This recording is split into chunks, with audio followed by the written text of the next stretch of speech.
For as straightforward of a conceit as the Evil Dead franchise has traded on for over 40 years, read from the cursed book, Awaken the Vengeful Deadites, it's always been something of a magic trick to watch how far each movie can push that conceit while still remaining true to the creative spirit of Sam Raimi's 1981 original. Raimi's sequels set some very loose boundaries in that regard, but Fede Alvarez and Lee Cronin's later takes each found varying degrees of success adapting the story into a more modern cinematic context. By comparison, Evil Dead Burn, helmed by French director Sébastien Vaniček, doesn't meaningfully add to the conversation. I'm Tom Jorgensen, and this is my review of Evil Dead Burn. To your perfect family. Cheers. An extended prologue sets Evil Dead Burn squarely in the aftermath of the events of Evil Dead Rise, as a couple of unlucky fishermen find out what happens to those who indulge in outdoor recreation while Deadites are on the prowl. From there, Burn catches up with a completely new set of characters, led by Alice, a French expat grappling with not just the recent death of her abusive husband Will Price, but a set of in-laws who are struggling to find a way forward through all of that grief. Once the Prices hunker down at the family farm, their connection to the fated Necronomicon comes into focus, and if you can believe it, they come under assault by Deadites who are out to recover an artifact in the family's possession. Once the action moves to the farm, Evil Dead Burn closely adheres to the familiar Dead by Dawn structure favored by its forerunners. Organizing the Deadite action that's to follow around Alice's inner turmoil is a good instinct, but it's one that Fede Alvarez's Evil Dead reboot, the movie that Burn most closely aligns with tonally, found much more success in mining. Externalizing how Mia's drug addiction was destroying herself and her loved ones in the form of the Deadites, a level of thematic specificity that Raimi never really had much interest in mining with the creatures, led to a strong connection between the horrific violence in that movie and its main character's arc, each benefiting in turn. Evil Dead Rise's Beth learns that she's pregnant in the opening scene and immediately has the associated anxiety attacking her in the most closely analogous way possible for her, through her single mom sister and her kids. Here, Alice is contending with similarly weighty issues in the aftermath of a terrible marriage, but Evil Dead Burn's attempts to structure itself around how that complicates Alice's grief tend to ring hollow. Vaniček and co-writer Florent Bernard's script routinely shortchanges and obscures the character's personality, giving Suilia Rakub very little room to build Alice into more than just a cipher for those in abusive situations. And I know what you're probably thinking, it's an Evil Dead movie, like why are they going to so much trouble to have the main character have a story? It's kind of the entire key to horror these days, is making sure that you're bought into the main character's plight and emotionally there with them throughout.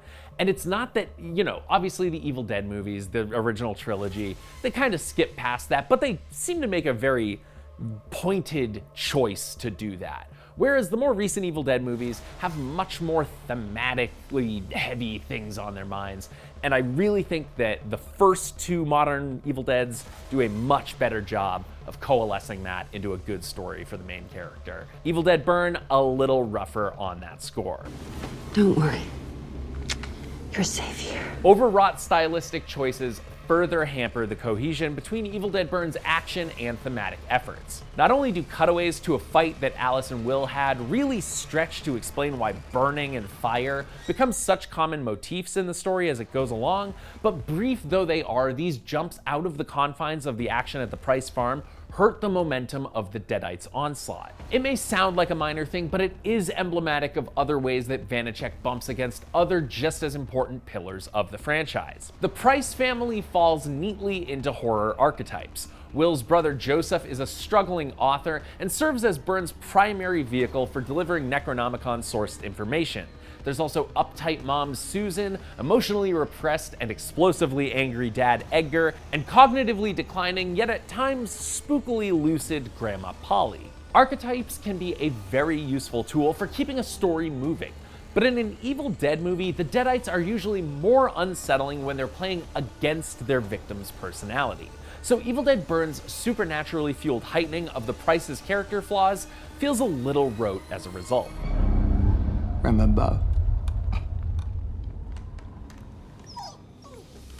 he's down below. But amid all the disgusting Deadite mayhem, and there is a lot of it, An Evil Dead film usually leaves room for a couple laughs. The franchise has always had a particularly complicated relationship to comedy, since Evil Dead 2 eschewed the original's intensity with its more mischievous pitch and redefined horror comedies forever in 1987. Evil Dead Burn does make occasional overtures towards dark humor, particularly through Grandma Polly, who functions here a little like Henrietta in Evil Dead 2. Can you look under the bed? Daddy always checks to make sure there aren't any monsters. But Vaniček doesn't have a great handle on when or how to break the tension by leaning into laughs, especially given the dark subject matter that Alice is contending with. Like, for instance, there's one moment where a Deadite is trying to convince Polly that there's a thief in the house with what amounts to a very conversational sounding, oh yeah, there's definitely a thief in the house. It pushes the Deadites a little too far into broad comedy. Vaniček shows an unmistakable preference for shocking grotesquerie throughout Evil Dead Burn, and on that count, he does not disappoint. Vaniček is particularly good at staging moments of Deadite action in close quarters, especially during one early sequence set in a car attempting to leave the property, which, if you've ever seen an Evil Dead movie, never goes great. Once all hell breaks loose, every moment is a fight for survival that turns a different part of the car into a weapon. Vaniček can scarcely contain his excitement to get from one gory gag to the next, littering early scenes at the Price farm with loudly telegraphed setups, establishing all the pokey stabby stuff bound to be used to pokey stabby ends later on. Once it comes time for those dominoes to fall, Vaniček seldom resists pushing the metaphorical and often literal knife in one or two extra times, even in moments where some could argue he takes it too far. Burn's chaotic carnage does get a little exhausting in the home stretch, especially by the end of a climax that feels too close to that of Alvarez's Evil Dead reboot to create any room for an original feeling final confrontation.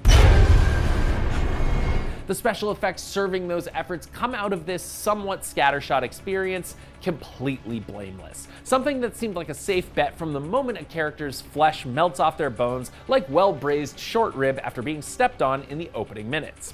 If there's a part of the human anatomy that you are sensitive to seeing injured on screen, guess what? Evil Dead Burn's got one hell of an effed up bingo card for you to fill out. So I'm giving Evil Dead Burn a 5. It is by far the most violent and oppressive Evil Dead movie yet. But even with Alice's struggles to move past her late husband as a sensible narrative hook, it has very little in the way to say with all of that sound and fury. Director Sébastien Vaniček scores the occasional visceral win as he sets the Deadites loose on a family already at its breaking point, but the series' signature sense of humor and the Kandarian history that serves as Evil Dead's backbone are woefully underdeployed, leaving Burns stuck between different modes of horror storytelling that have all been done better by this franchise in the past. Thank you so much for watching. For more movie reviews, check out what we thought of Supergirl and Toy Story 5. And as always, don't read out of the Necronomicon! It will always lead to Deadites messing with your day, and follow the IGN or whatever.